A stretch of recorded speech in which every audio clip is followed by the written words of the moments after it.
Now this takes us into the next piece, the next concept within this particular module, which is talking about how to handle exceptions. We can raise exceptions, but how can we effectively handle exceptions? Now we're going to look at how to handle exceptions working with files.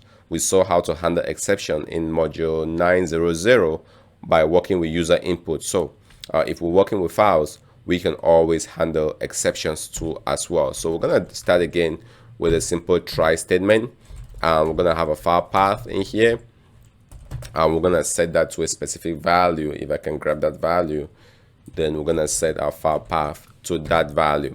All right, now we want to go ahead and open the customer's file, which you've seen how to do this already.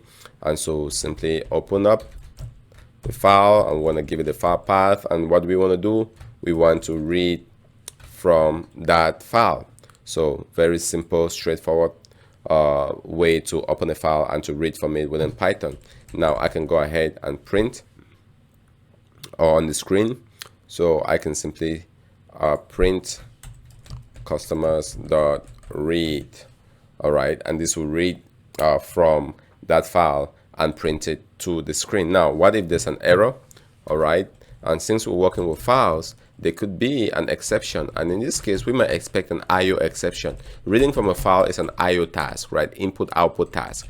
And so what if there's an IO exception? We want to handle that. So if the file is missing, the file name is not correct, something is off, we want to handle all of that. And in that case, we're gonna print something to say error, cannot open file for reading.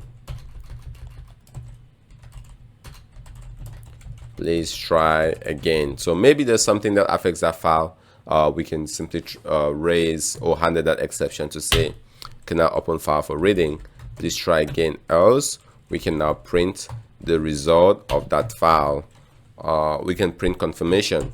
Since we've already printed the result of the file here in the try statement, we can print confirmation to say, and let's do it on the next line to say confirmation.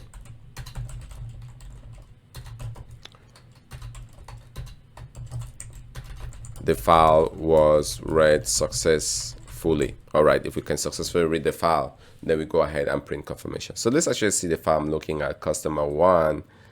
All right, I believe there is a customer file. So let's run that. So there you have it. There's a customer file. We can see results. So file was read successfully. I don't think there's a customer 5525. So let's go ahead and run that.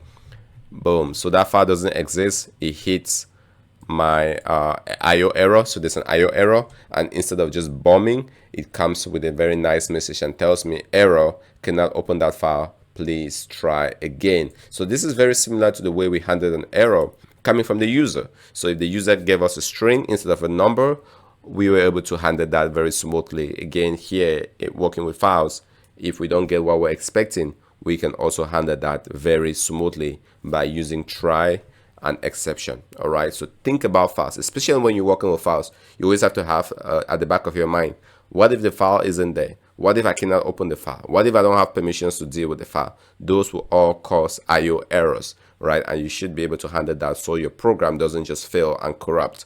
All right, in this case, you might want to